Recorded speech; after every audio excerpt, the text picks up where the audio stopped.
Well, that went across the kitchen.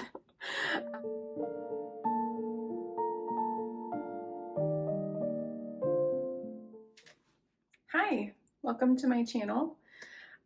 Today I was taking care of some house flowers and I thought I would just share the process with you guys. How to keep your flowers fresh for as long as possible.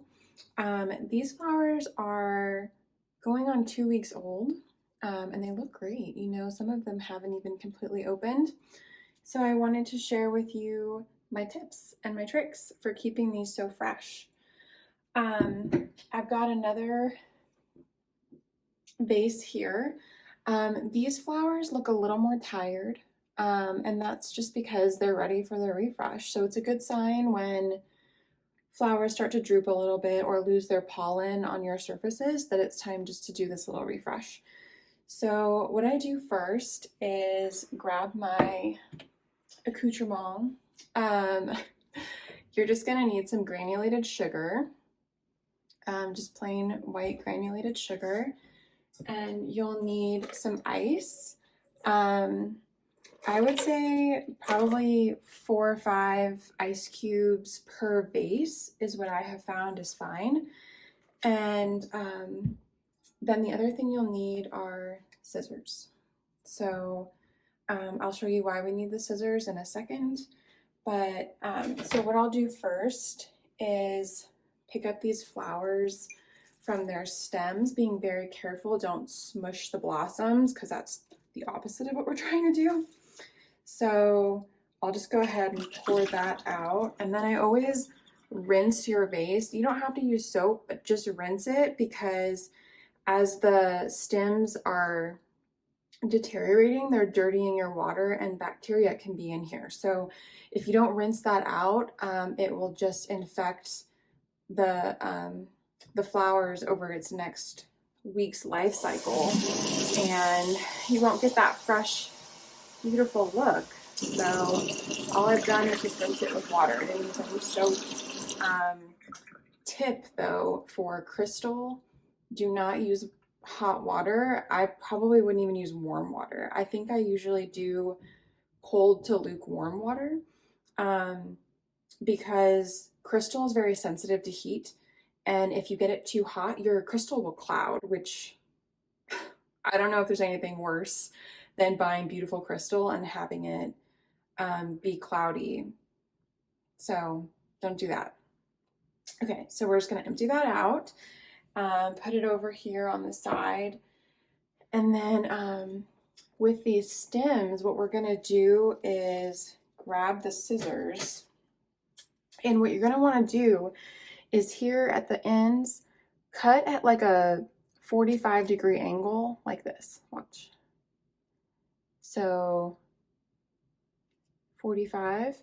And you know, you don't even have to go an inch up, because if you go too far up, you're going to change the height of your flower arrangement, and then you won't get that same kind of layering effect. It's not going to look right. So on every stem you cut it the same, and you don't have to cut even a ½ inch, just like a 1/4 inch is fine, but at a 45-degree angle. So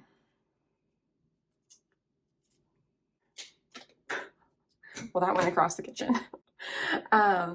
Okay, so I'm just gonna do the same thing to all of them, and you don't have to do them individually. Sometimes if you get them in a bundle, you know, you can just easily just grab several, but make sure you cut every single one.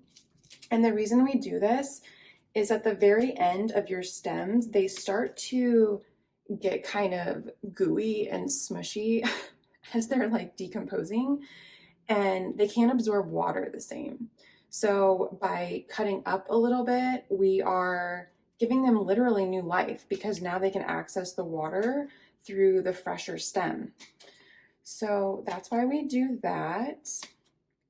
And I think this is the secret really that keeps it so fresh, is it can still get to all that good water, and the sun that it's getting through the windows, you know, keeps the blooms healthy and watered. That also went across the kitchen.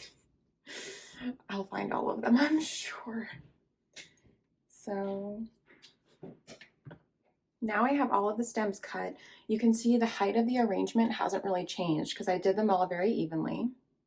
There they are down there. You can tell, look how healthy that is. It's nice and green. All right, now comes the sugar. So when you buy flowers from the grocery store, you usually get those little packets. I'm not really sure what the packets are like made up of, but um, I have heard that just a little sugar gives your plants all of the glucose that it needs to keep blooming, to keep being fresh. So I just put a little bit of sugar on top of the ice that we're going to put in here. Another tip is the crystal is very fragile. I mean, I know crystal is technically strong, but be careful when you put your ice cubes into the crystal because you could scratch it or chip it or something. It'd be terrible. So yeah, so I'm just doing, like I said, maybe 4, 5, 6 ice cubes. It kind of depends on the size. So for this one, I've just chose to do 4. I don't want the ice cubes to be too bulky in the crystal, so I'm just gonna do 4. And then I grab my spoon for my sugar, and I found that just like a tablespoon of sugar is fine. Yeah, I think no matter the arrangement size, I always just do a tablespoon because I do this technique every like 5 days. So I know that it's just going to get another dose of sugar. So I'm not really too worried. So I'm going to put my tablespoon of sugar directly into the vase with the ice. And then it's looking a little like this. Okay. And then from there, I like to put my flowers back into the vase and pick out any like flowers or leaves that just aren't looking like they might revive. Like for example, this one, let me pull this out and show you. You know, that's not going to revive. It bloomed for us and it showed us its beauty, but it's not coming back. So I'll pick that one out. And then are there any others? This greenery leaf is looking a little, you can see on the back of it, it's starting to look more yellow than green. The front still looks great-ish, but yeah, so I would pull that one. Let's see what else. There's another one of those purple blooms that it's just, it peaked. So got one more. And then this like green flower is still very healthy and has a lot of life in it, but there's a couple of like blooms that are not probably going to come back. So I'll just go through and deadhead the leaves or the blooms, because again, the whole point of this is to keep the bouquet looking very fresh. So just pick out what is, you know, it peaked, it had its time, and we'll let it go. Okay, one more, I think. Okay, now you can see that flower looks just beautiful again, brand new practically. So anyway, grab your bundle, try not to change its height and position too much, because I'm sure that you did that originally when you bought the bouquet and you put it in there perfectly the way you like it.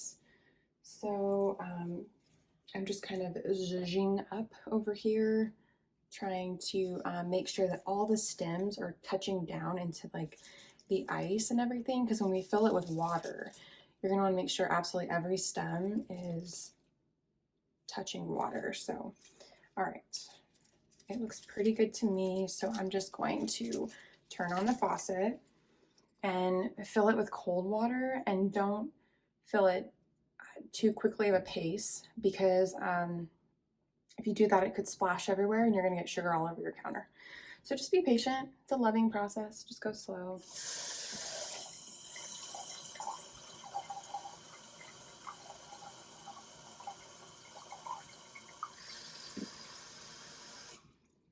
Okay, so I filled it up pretty high. You can see, and you can hear the ice. Make sure all of your stems are down in water. Oop, the beautiful flower is not. Now it is. Okay, great. So I